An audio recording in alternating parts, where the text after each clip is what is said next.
Le Congo est un pays culturellement et historiquement très riche. Appelé communément la République démocratique du Congo, ce pays de l'Afrique centrale est encore très peu connu. Mais aujourd'hui, nous allons lever le voile sur ce pays magnifique dont la richesse naturelle semble illimitée. Savez-vous qu'on y retrouve plus de 450 dialectes différents? Ou encore que le Congo a son propre programme spatial? Si vous souhaitez découvrir les 99 choses qui n'arrivent qu'au Congo, restez avec nous jusqu'à la fin, car les voici. Il existe en réalité non pas un, mais deux Congos, à savoir la République démocratique du Congo et la République du Congo. Il s'agit là de deux pays distincts qui n'ont jamais été unifiés, contrairement à ce que l'on pourrait penser.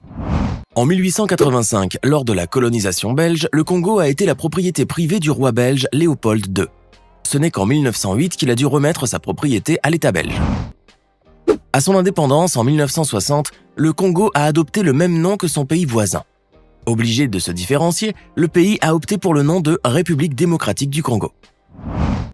On trouve à côté du français 4 autres langues nationales reconnues: le Swahili, le Lingala, le Kikongo et le Chiluba. Dans ce pays, on distingue à peu près 450 dialectes différents.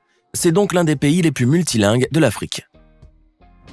La capitale du Congo, Kinshasa, et celle de la République du Congo, Brazzaville, sont les deux capitales les plus proches du monde, séparées uniquement par 4 km. Le fleuve qui sert de frontière naturelle entre les deux Congos est l'un des plus longs fleuves du globe, avec ses 4500 km. Véritable colonne vertébrale pour le pays, ce fleuve est profond de 220 mètres.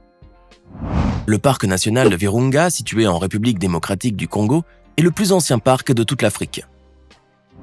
La RDC est le deuxième pays le plus vaste de toute l'Afrique, après l'Algérie. On y retrouve diverses religions, dont le kimbanguisme, un mouvement religieux chrétien, le protestantisme, le catholicisme et une minorité de musulmans. Le reste de la population congolaise est animiste. Le culte des ancêtres est d'une grande importance pour une petite partie de la population congolaise. Dans plusieurs tribus, ce culte se manifeste par la présence de statues ou de masques. Au Congo, on compte environ 250 ethnies réparties en groupes. Le Congo est très connu pour sa merveilleuse diversité floristique et faunique. Il possède d'ailleurs 6 volcans, dont l'un est appelé Nyiragongo. Situé à proximité de la ville de Goma, il est considéré comme l'un des volcans les plus dangereux d'Afrique, principalement à cause de la présence d'un lac de lave quasi permanent. La RDC compte parmi les 16 pays au monde qualifiés de méga biodiversité. Ce pays peut être fier de posséder 47% du massif forestier tropical du continent africain et 6% des réserves tropicales mondiales. 66% du territoire est constitué exclusivement de forêts équatoriales ou de lacs. L'okapi est le symbole national du Congo. Mais c'est le léopard qui est l'emblème du pays. Le Congo compte plus de 1170 espèces d'oiseaux, 480 espèces de mammifères, 1000 espèces de poissons, 350 espèces de reptiles, 220 espèces de batraciens et 11 000 espèces végétales. C'est le seul pays au monde à héberger 3 des 4 espèces de grands singes, le gorille, le chimpanzé et le bonobo. Malheureusement, à cause de la déforestation principalement dans le Bas-Congo, la richesse naturelle risque de ne pas durer longtemps.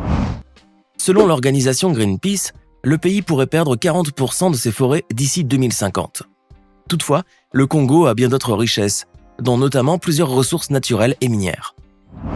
Accrochez-vous bien, le Congo possède 63% de réserves mondiales de cobalt à l'est du pays, 36% de l'or, 16% de coltan, 11% de zinc, 27% de cuivre, 18% de l'uranium, 8% de plomb et énormément de diamants dont le pourcentage n'est pas encore connu. Le Congo possède surtout un des éléments essentiels pour la fabrication des téléphones du monde entier, le cobalt. Et ce n'est pas tout, on y trouve aussi des ressources agricoles comme le café, le bois et le caoutchouc. Béni par la nature, la RDC a tout autant de pétrole et de gaz. Le pays est un centre touristique car peu d'endroits au monde sont d'une beauté comparable à celle du nord-est du Congo. Malgré tout cela, la République démocratique du Congo demeure l'un des pays les plus pauvres du monde. Plusieurs Congolais dépendent de l'agriculture pour survivre. Les estimations soutiennent qu'une grande partie de la population vit en dessous du seuil de la pauvreté. L'éducation et la santé sont encore très peu développées dans le pays. Le Congo est un pays aussi pauvre que cher. En 2018, il a été classé 176e sur l'indice du développement humain. La République démocratique du Congo est aussi tristement réputée comme étant un des pays les plus dangereux pour la femme. et en cas de décès de son mari, il est possible qu'elle doive suivre un ensemble de rites et de dures épreuves. Il arrive parfois dans certains coins reculés du pays que la jeune veuve soit mariée à l'un de ses beaux-frères dans le cadre de la continuité du mariage déjà contracté. De même, si la femme décède, certaines tribus attribuent une de ses sœurs de la défunte au veuf. Très peu actives politiquement, certaines femmes du Congo sont très marginalisées. Les hommes infidèles congolais surnomment leur maîtresse pudiquement « deuxième bureau ». Avant de poursuivre cette vidéo, voici la question du jour. À votre avis, combien y a-t-il de pays en Afrique? Est-ce option A 54, option B 56, option C 74? Écrivez la bonne réponse dans les commentaires et nous verrons en fin de vidéo si vous avez eu raison. Avant le mariage, la famille du mari se doit de négocier un montant de dot avec l'oncle ou le père de la future mariée afin de déterminer sa valeur symbolique. C'est d'ailleurs souvent l'oncle maternel qui exerce l'autorité dans une famille. Quant aux enfants de moins de 14 ans, ils constituent 47,4% de la population. Le pays a un taux de croissance annuel de la population qui s'élève à 3,07%. L'espérance de vie en RDC n'est en moyenne que de 60 ans. Il n'y a aucune ville au Congo qui répondrait à tous les critères de ville dite moderne. À Kinshasa, on trouve des taudis qui coexistent avec des résidences et commerces très chics.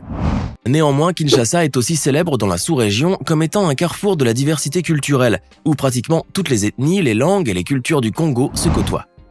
Chaque ethnie du Congo conserve son propre mode de vie qui se traduit par des pratiques spécifiques, telles que les danses, les musiques, l'artisanat, ce qui forme un patrimoine humain et culturel unique au monde. Incontournable au Congo, la danse fait partie de la culture de la population. Les habitants de Kinshasa, appelés Kinoa, ont longtemps pratiqué la danse du Ndombolo, jusqu'aux années 2000. On trouve actuellement au Congo des danses traditionnelles très diverses, dont la danse des échasses pratiquée au Nyari, la danse kébé-kébé, des Mbochi. Ces danses sont essentiellement pratiquées dans les zones urbaines. Quant à la musique congolaise, elle s'est propagée dans toute l'Afrique sous multiples dénominations, Congo Music, Jazz congolais, etc. La rumba congolaise, ou encore le soukous, sont des styles de musique qui ont été si populaires qu'ils se sont propagés au-delà des frontières du pays. La musique a même influencé la population à adopter un style vestimentaire appelé la SAP, autrement dit la Société des ambianceurs et des personnes élégantes. L'inventeur du mot SAP serait Christian Loubaki, un homme à tout faire congolais travaillant dans le quartier huppé du 16e arrondissement à Paris qui aurait observé ses employeurs s'habiller et profiter des vieux vêtements qu'ils lui offraient. En 1978, avec la complicité de Kofino Massamba, Christian Loubaki crée sa première boutique, la Saperie à Bakongo, le quartier par excellence de la sape au Congo. Ce mouvement, que l'on compare au dandysme, consiste à s'habiller de manière très élégante, quitte à dépenser des sommes d'argent très importantes. Au Kinshasa, on trouve de nos jours plusieurs sapeurs habillés en vêtements colorés, costumes, cravates et portant des lunettes de soleil même la nuit. Selon les sapologues, le premier commandement de la sape est « Tu saperas sur terre avec les humains et au ciel avec ton Dieu créateur ». Le mouvement a pris une ampleur telle que des femmes congolaises deviennent aussi sapeuses. Il existe aujourd'hui une religion dénommée Kitandi, fondée par un Kinois appelé Stervos Niarchos qui s'est autoproclamé pape de la sape. Devant sa tombe, tous les sapeurs du Congo viennent se recueillir chaque 10 février. Le spectacle est d'ailleurs grandiose. Le style vestimentaire traditionnel n'est pas pour autant obsolète. Les femmes, par exemple, se drapent encore de pagnes, destinés à couvrir leur corps. Ce tissu a de multiples usages. Il sert de couverture, de couvre-chef ou de porte-bébé.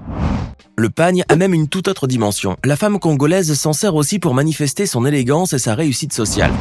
En cuisine, les Congolais ont plusieurs plats nationaux. Ils raffolent entre autres du fumbwa, du sakasaka et surtout du pondu.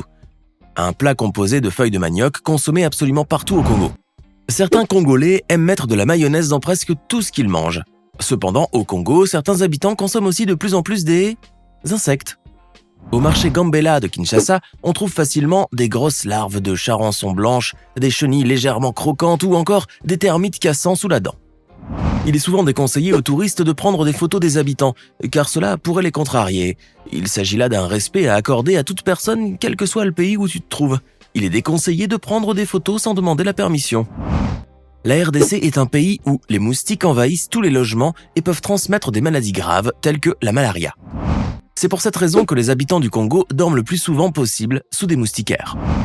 Les habitants du Congo sont réputés pour leur hospitalité et leur solidarité.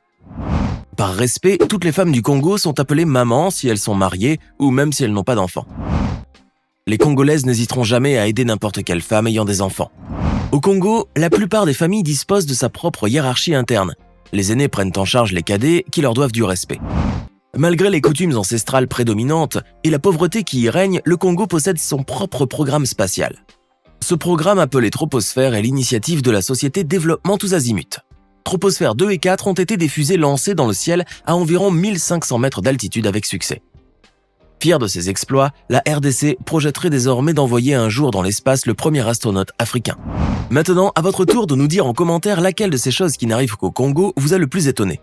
Sinon, l'Afrique compte officiellement 56 pays et non plus 54, avec le Somaliland et le Soudan du Sud qui se sont rajoutés récemment. J'espère que vous avez été nombreux à trouver la bonne réponse et cliquez là pour voir immédiatement une autre vidéo dans le même thème.